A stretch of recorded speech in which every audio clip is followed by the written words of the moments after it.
Hello दोस्तों, आप सभी को साकेत कोर्स पे स्वागत है। आज के वीडियो में हम लोग देखेंगे मेमोरी टाइप और वो होगा रोम और कैसे। पिछली वीडियो में हम लोगों ने क्या देखा था, रैम के बारे में देखा था।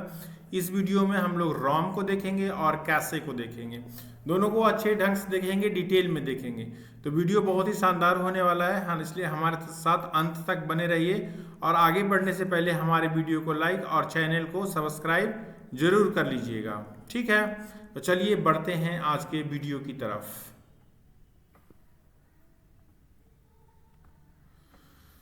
आज हम लोग देख रहे हैं सबसे पहले रीड ओनली मेमोरी, ठीक। तो रीड ओनली मेमोरी क्या है? Is a type of non volatile primary memory. मतलब ये प्राइमरी मेमोरी तो है ही, नन वोलेटाइल है, मतलब जो इरेज नहीं किया जा सकता in a computer system. Non volatile in nature means it retains its data even when the computer is turned off. जब कंप्यूटर टर्न ऑफ हो जाता है तो भी ये अपने डाटा को रिटेन करता है। रैम में रिटेन नहीं कर पाता था। रैम अगर कंप्यूटर ऑफ हो गया तो डाटा लॉस्ट हो गया। It is also known as permanent memory. ROM को क्या बोलते हैं? Permanent memory. क्यों बोलते हैं? क्योंकि ये अपने डाटा को हमेशा सुरक्षित रखता है अपने पास, रिटेन करके रखता है, इवन कंप्यूटर ऑफ भी है तो भी।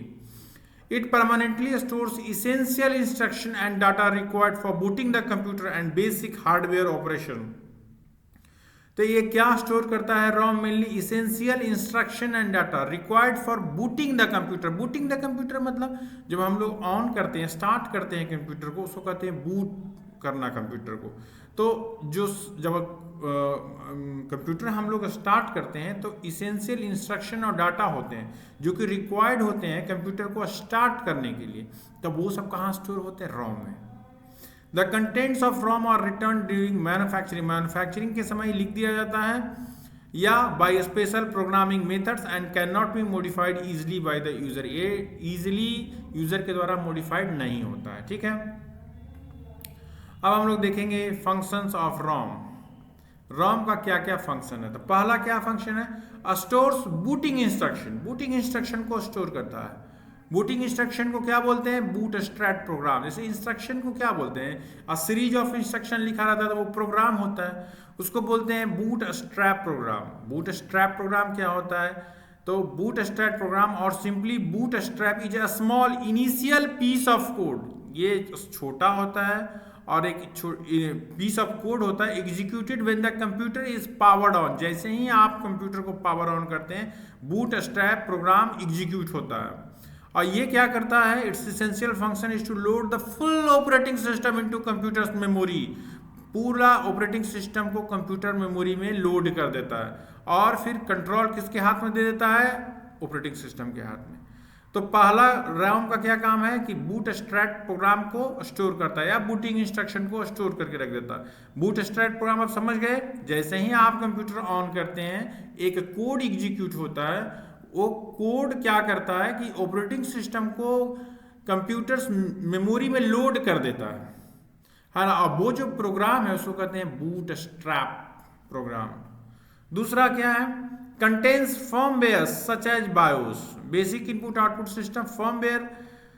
फर्मवेयर क्या होता है? Firmware is specialised low level software. Low level software मतलब समझते हैं, देखिए जो C++ है ना, जावा है, पाइथन है, ये सब हाई लेवल सॉफ्टवेयर है। मतलब ये इसको जब हम लिखते हैं तो हम लोग हार्डवेयर को बहुत ज़्यादा ध्यान में नहीं रखते हैं, लेकिन जो लो लेवल सॉफ्टवेयर है जैसे मशीन लैंग्वेज, जैसे असेंबली लैंग्वेज, तो जैसे असेंबली लैंग्वेज हुआ या बाइनरी लैंग्वेज हुआ, ये सब लो लेवल लैंग्वेज हुआ। तो इससे जो सॉफ्टवेयर भी बनेगा वो क्या होगा? लो level software. Low level software जो होगा वो डायरेक्टली हार्डवेयर को टारगेट करेगा, मतलब एक स्पेसिफिक हार्डवेयर के लिए बनता है। जैसे जावा का प्रोग्राम हर जगह रन कर देगा, लेकिन बहुत सारे ऐसे कोड होते हैं, जैसे कि मान लिया आपका वॉशिंग मशीन है, तो वॉशिंग मशीन खुद आप सिर्फ ऑन करते हैं, बाकी काम खुद से कर देता है। तो वॉशिंग मशीन के हार्डवेयर के अनुसार एक लो लेवल सॉफ्टवेयर लिखा गया है ना, जिसको कि फर्मवेयर करते हैं, और उसी के उसके हार्डवेयर के अनुसार वो सॉफ्टवेयर लिखा गया है। वॉशिंग मशीन के हार्डवेयर के ध्यान में रखते हुए वो सॉफ्टवेयर लिखा गया है और उसी सॉफ्टवेयर से पूरा वॉशिंग मशीन का फंक्शन होता है, मतलब परफॉर्म करता है, सब कुछ खुद से ही परफॉर्म करता है, तो उसको क्या बोलेंगे, फर्मवेयर, है ना। वो उस प्रकार के सॉफ्टवेयर को क्या बोलते हैं, फर्मवेयर। देखिए फर्मवेयर इज स्पेशलाइज्ड, मतलब स्पेशलाइज किसी एक खास पर्पस के लिए बनाया जाता है, किसी एक खास हार्डवेयर के लिए बनाया जाता है। लो level software embedded directly into non volatile hardware memory, है ना। नॉन वोलेटाइल हार्डवेयर जैसे कि रोम, EEPROM और flash that provide essential operating instruction, समझे। तो बायोस है क्या, BIOS basic input output system है ना। यही इनिशियल पीस ऑफ कोड है ना। जब वो रन करता है ना, जब कंप्यूटर ऑन होता है तो ये एग्जीक्यूट होता है। तो रोम का क्या फंक्शन है, बूटिंग इंस्ट्रक्शन को। फर्मवेयर समझ गए, ऐसे लो लेवल सॉफ्टवेयर जो किसी खास टारगेट के लिए, किसी खास पर्पस के लिए बनाए जाते हैं, और वो कहाँ डाल दिए जाते हैं, non volatile hardware memory like ROM, EEPROM, flash में, ठीक। Helps in initialising hardware components. अब रोम के अंदर ऐसे इंस्ट्रक्शन रहते हैं, है ना, जो कि जैसे ही आप कंप्यूटर ऑन करते हैं तो वो हार्डवेयर कंपोनेंट को इनिशियलाइज करते हैं, सारे हार्डवेयर, जैसे हार्डवेयर कंपोनेंट जितना भी है, कीबोर्ड है ना, माउस है, हार्ड डिस्क है, सबको इनिशियलाइज कर देते हैं।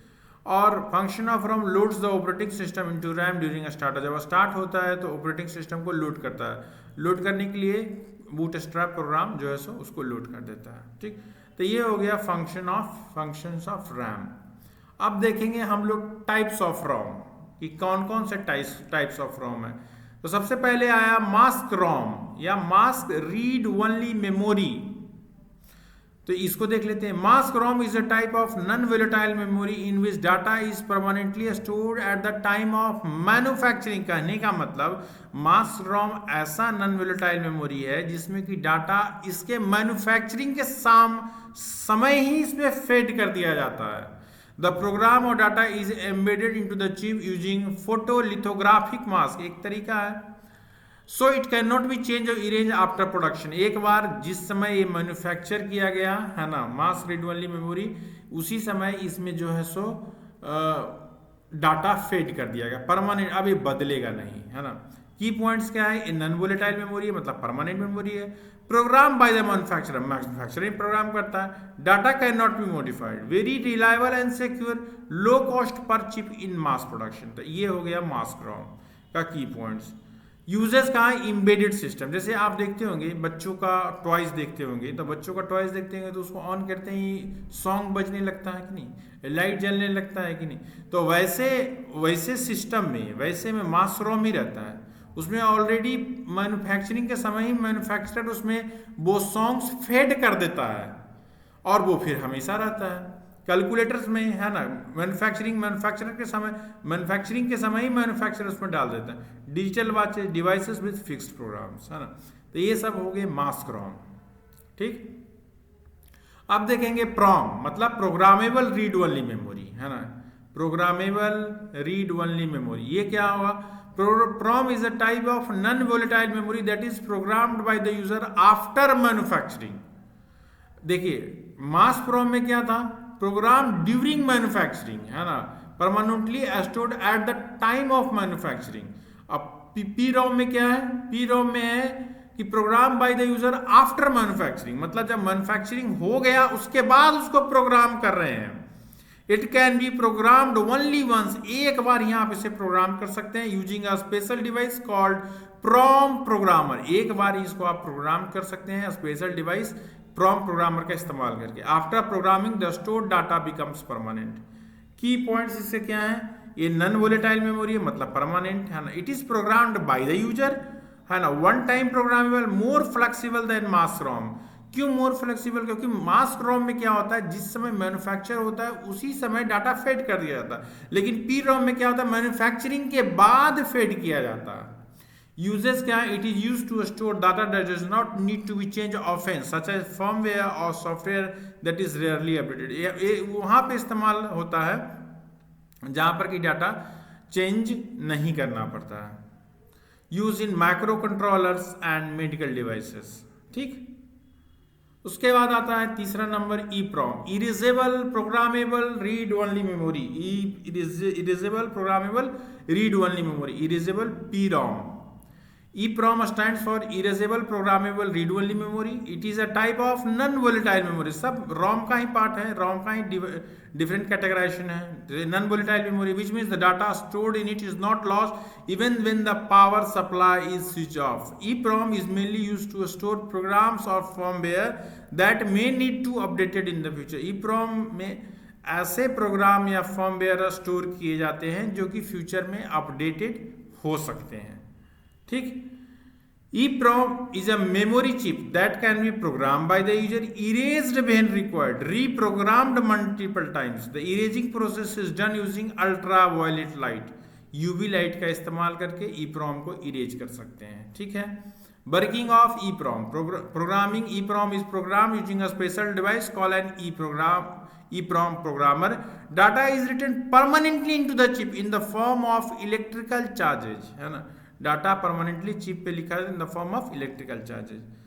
स्टोरेज में क्या, once program EEPROM stores data for a long time even without power. है ना. विदाउट पावर भी लंबे समय तक डाटा को स्टोर रखता है.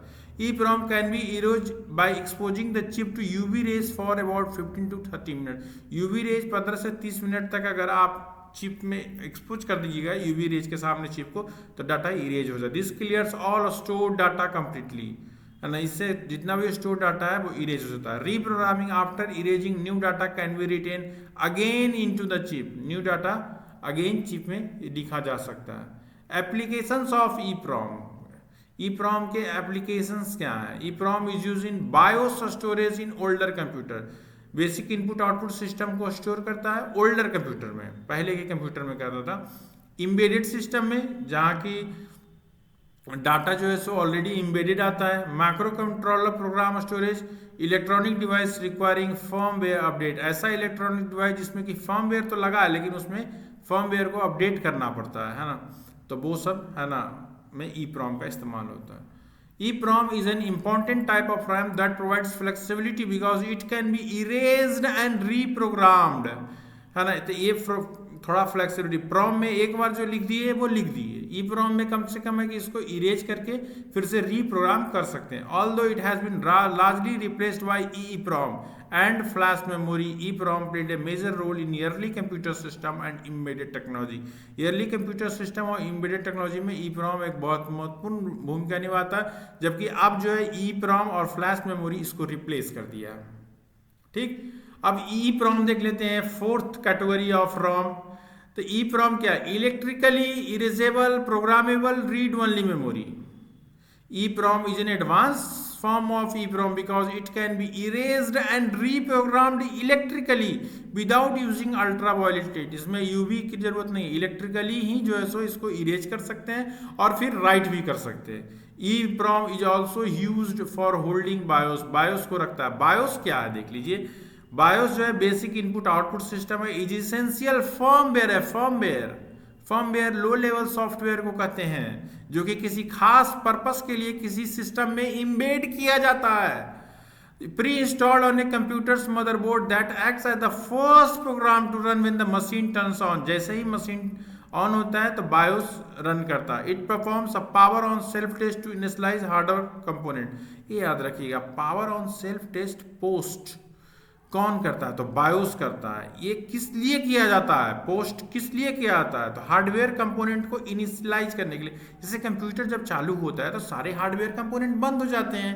अब सारे हार्डवेयर जब कंप्यूटर ऑन होता है तो सारे हार्डवेयर कंपोनेंट को इनिशियलाइज करना पड़ता है ना. तो उसी को कहते हैं POST, power on self test. Manages data flow between operating system and devices and initiate the boot process to load the operating system. BIOS का एक काम है. तो कहने का मतलब जो फर्मवेयर हम बोल रहे हैं है ना, जो बूट स्ट्रैप प्रोग्राम जो है जो हम लोग ऊपर में डिस्कस किए हैं, और BIOS, तो बेसिक इनपुट आउटपुट सिस्टम यही है ना. ये BIOS ही है. बूट स्ट्रैप प्रोग्राम एक तरह से क्या है, BIOS भी एक तरह से क्या है, बूट स्ट्रैप प्रोग्राम है. क्योंकि जब ऑन होता है तो यही रन करता है और POST power on self test करता है, ऑपरेटिंग सिस्टम को रैम में लोड करता है. BIOS ही. तो एक प्रकार का BIOS क्या है, बूट स्ट्रैप प्रोग्राम है. या इसे आप फर्मवेयर भी कर सकते हैं. फर्मवेयर हम बताएं लो level software for a specific purpose. तो बायोस को बूटस्ट्रैप प्रोग्राम है, इसको आप फर्मवेयर भी कर सकते हैं, इसलिए कंफ्यूज नहीं होना है। ठीक, अगर कोई बोल दिया बूटस्ट्रैप प्रोग्राम तो आपको सिंपली बायोस समझना है, या ऐसा प्रोग्राम जो कि जैसे ही कंप्यूटर ऑन होता है ऑपरेटिंग सिस्टम को लोड करता है ना। बायोस को पावर ऑन सेल्फ टेस्ट भी करता है। इससे क्या होता है, सारे जो हार्डवेयर कंपोनेंट है वो इनिशियलाइज हो जाते हैं। कंप्यूटर में बहुत सारे हार्डवेयर कंपोनेंट होते हैं ना, तो ये पावर ये पूछा जा सकता है ना। EEPROM MP3 प्लेयर है ना, डिजिटल कैमरा में, जो कैमरा में, मेमोरी कार्ड्स में, स्मार्टफोन्स में, हमारा जो स्मार्टफोन होता है हमारा जो उसमें EEPROM ही रहता है। फ्लैश रोम या flash memory, advance type of EEPROM, ये EEPROM का एडवांस वर्जन है। Erased and written in blocks faster than EEPROM। Erase and written in blocks, इसका क्या मतलब हुआ? इसका मतलब हुआ कि ये लार्ज चंक में इरेज होता है। मतलब ऐसा नहीं है कि एक बाइट इरेज हुआ फिर नेक्स्ट 1 बाइट इरेज, नहीं, एक साथ large number of chunks of memory एक साथ इरेज हुआ, और फिर एक लार्ज, जब भी कुछ रीराइट आपको करना है तो एक large chunk of memory erase होगा और फिर उसमें राइट होगा।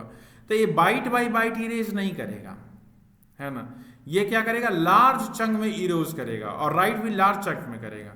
तो erase and written in blocks faster than EEPROM widely use today. जैसे जो पेन ड्राइव है ना उसमें फ्लैश रोम रहता है या फ्लैश मेमोरी है। Pen drive, USB drive, pen drive को क्या है, फ्लैश मेमोरी भी कहते हैं। SSD भी एक प्रकार का फ्लैश मेमोरी है। मेमोरी कार्ड्स है ना जो हम लोग कंप्यूटर में लगाते हैं। तो ये हो गया क्या, ये हो गया रोम, है ना। रोम का 5 प्रकार हम लोगों ने देख लिया ना, है ना, mask ROM, PROM, EEPROM and, है ना, फ्लैश रोम देख लिया। अब हम लोग देखेंगे कैशे मेमोरी। ठीक, पहले देखेंगे what is cache memory. Cache memory is a small and very fast memory present between the CPU and RAM. CPU और रैम के बीच में एक बहुत ही फास्ट मेमोरी कैशे मेमोरी है ना, देखिए प्रेजेंट रहता है। देखिए CPU है और ये क्या है आपका मेन मेमोरी, इसके बीच में कैश है, कैश मेमोरी है। It stores the most frequently used data and instruction so that CPU can access them quickly. जो ज़्यादा से ज़्यादा बार जो यूजर डाटा और इंस्ट्रक्शन हम लोग मोस्ट फ्रिक्वेंटली इस्तेमाल करते हैं उसको ये अपने पास स्टोर करके रख लेता है ताकि CPU उसको एक्सेस क्विकली कर सकता है। देखिए एक एग्जांपल, आप अगर कोई चीज़ को बार बार खोल रहे हैं, बार बार इस्तेमाल करें तो उसको खुलने में फिर बाद में बहुत कम समय लगता है। कोई चीज़ को आप बार बार खोल रहे हैं कंप्यूटर में तो फिर बाद में क्या होता है कि उसको खोलने में बहुत कम समय लगता है। ऐसा क्यों होता है? क्योंकि वो कैशे मेमोरी में स्टोर हो जाता है। तो कैशे मेमोरी में स्टोर हो जाता है तो फिर CPU उसको तुरंत रिट्रीव कर लेता है, और कोई नया चीज़ खोलते हैं तो समय लगता है क्योंकि वो कैशे मेमोरी में नहीं रहता। तो जो मोस्ट फ्रिक्वेंटली यूज डाटा होगा वो कैशे मेमोरी में लोड हो जाता है ताकि वो CPU को तुरंत एक्सेस उसको कर सके। Cache memory is a high speed memory that temporary holds, क्या होल्ड करता है? Frequently accessed instruction, frequently access information को होल्ड करता है। रिसेंटली यूज डाटा को होल्ड करता है। This helps the processor work faster. निश्चित रूप से कैशे मेमोरी के कारण प्रोसेसर फास्ट वर्क करता है। It acts as a buffer between the CPU and main memory. ये भी पूछता है, कैशे मेमोरी एक प्रकार का बफर का काम करता है CPU और मेन मेमोरी के बीच में। It is also known as CPU memory. Cache को CPU मेमोरी भी बोलते हैं। Why cache memory is required, cache memory की जरूरत क्यों पड़ी? तो उसका कारण है कि CPU burst extremely fast but RAM is slow. CPU बहुत तेजी से वर्क करता है लेकिन रैम क्या है? स्लो है। So if you CPU directly takes data from RAM every time the system becomes slow, क्योंकि CPU को डाटा चाहिए और डाटा अगर रैम से बार बार लेगा और रैम धीरे काम करता है तो CPU का भी स्पीड धीरे हो जाएगा। इसलिए बीच में कैशे मेमोरी रहता है। तो cache memory reduces the delay by keeping important data near the CPU। इसलिए कैशे मेमोरी जो है सो डाटा को अपने पास रख लेता है, फ्रिक्वेंटली उस डाटा इंस्ट्रक्शन को, ताकि CPU उसको आसानी से, है ना, एक्सेस कर पाए और CPU का स्पीड अच्छा खासा रहे। हाउ कैशे मेमोरी बस, when ever CPU needs data, जब कभी भी CPU को डाटा की जरूरत पड़ेगी CPU चेक्स कैशे फर्स्ट। याद रखिएगा, जब भी CPU को डाटा की जरूरत पड़ेगी CPU सबसे पहले कैशे को ढूंढेगा, कैशे में ढूंढेगा। अगर डाटा फाउंड हो गया तब तो लाके CPU अपने पास उसको प्रोसेस करेगा, और डाटा अगर कैशे में पहले खोजेगा और डाटा मिल गया उसको बोलते हैं कैशे हिट। मतलब कोई डाटा को सीपीयू को जरूरत पड़ा, सीपीयू सबसे पहले उसको कैशे में देखेगा, अगर वो डाटा कैशे में मिल गया तो उसको अपने पास ले लेगा, मतलब उसको एक्सेस कर लेगा। और इसी को क्या बोलते हैं, कैशे हिट। मतलब अगर डाटा कैशे में मिल गया तो कैशे हिट हो गया, और अगर डाटा कैशे में नहीं मिला तो कैशे मिस हो गया। CPU gets data quickly if data is not found, उसको क्या बोलते हैं, कैशे मिस, मतलब डाटा नहीं है। अब डाटा नहीं फाउंड हुआ तो क्या करेगा, अब सीपीयू रैम के पास जाएगा, है ना, और उसको फिर CPU fetches data from RAM and then stores it in cache for future use, और उसको कैशे में स्टोर कर देगा ताकि अभी भी इस्तेमाल कर लेते हैं और बाद के इस्तेमाल के लिए भी। The performance of cache memory is measured in heat ratio. Hit ratio मतलब जो कैशे मेमोरी का परफॉर्मेंस है वो हिट रेशियो, मतलब मान लिया जाए कि 10 डाटा को सीपीयू 10 बार डाटा को सीपीयू कैशे में ढूंढा, अगर इसमें 7 मिल गया, 7 बार मिल गया तो 7, तो कैशे हिट कितना हुआ, हिट रेशियो कितना हुआ, 7 हुआ, है ना। हिट रेशियो कितना हुआ, 7/10, है ना, समझ गए है ना, 7 बार हिट किया 10 में से, है ना, तो वैसे हिट रेशियो हो गया। Key features of cache memory, cache memory operates on the principle of locality of reference, पूछ देता है डायरेक्टली कि which memory operates on principle of locality of reference, तो cache memory. Locality of reference का क्या मतलब होता है, which means it stores data that CPU is likely to use again and again. जो सीपीयू मेमोरी होता है उसका वेरी हाई स्पीड होता है, उसका साइज बहुत छोटा है, expensive compared to RAM, located close to CPU, improve system performance. ये सब की फीचर्स है cache memory. Levels of cache memory, देखिए कैशे मेमोरी का ये भी पूछता है ना, L1 कैसे, L2 कैसे, L3 कैसे। जैसे ये है सीपीयू मान लिया जाए आपका, है ना, सीपीयू, तो कैशे मेमोरी में सबसे जो क्लोज रहता है ना, उसको बोलते हैं L1 कैशे, जो सीपीयू के सबसे क्लोज रहता है, स्मॉलेस्ट एंड फास्टेस्ट। ये सबसे कम होता है, मतलब मेमोरीज का सबसे कम होता है, लेकिन सबसे ज्यादा फास्ट होता है। Inside the CPU core, CPU के कोर के इनसाइड होता है, सबसे नजदीक L1 होता है। फिर आता है L2 कैशे, जो इससे ज्यादा साइज का होता है, larger than L1, slightly slower. और फिर आता है जो L3, है ना, ये largest cache, share among multiple, मतलब L1, L2, L3 ये 3 लेवल हैं कैशे मेमोरी के। L1 सीपीयू के सबसे क्लोज, L2 उसके बाद, L3 उसके बाद। L1 सबसे छोटा, L2 उससे बड़ा, L3 उस सबसे बड़ा, है ना। तो ये तीनों क्या हो गए, ये तीनों कैसे हो गए। एडवांटेज ऑफ कैशे मेमोरी, है ना, एडवांटेज है क्या कैशे मेमोरी का, मेक्स सीपीयू फास्टर, सीपीयू को फास्टर कर देता है, reduces time to access data, है ना, तो एक्सेस डाटा करने में टाइम रिड्यूस हो जाता है, improves overall computer performance. Disadvantage of cache memory, है ना, बहुत कॉस्टली होता है और लिमिटेड स्टोरेज कैपेसिटी होता है। कंक्लूजन क्या है, cache memory is a fast memory that helps the CPU bye storing frequently use data temporarily, मतलब फ्रीक्वेंटली यूज डाटा को टेम्पररली स्टोर करता है, जब तक इलेक्ट्रिसिटी है तब तक, जब तक चालू हो तब तक। It bridges the speed gap between CPU RAM and improve system efficiency, तो जो स्पीड गैप सीपीयू रैम के बीच में है उसको ये जोड़ता है, उसको कम करता है, और सिस्टम का क्या करता है, इफिशिएंसी बढ़ाता है। ठीक है, तो ये आशा करते हैं कि आपको समझ में आ गया होगा, है ना, पूरा टॉपिक, है ना, रॉम और कैशे मेमोरी।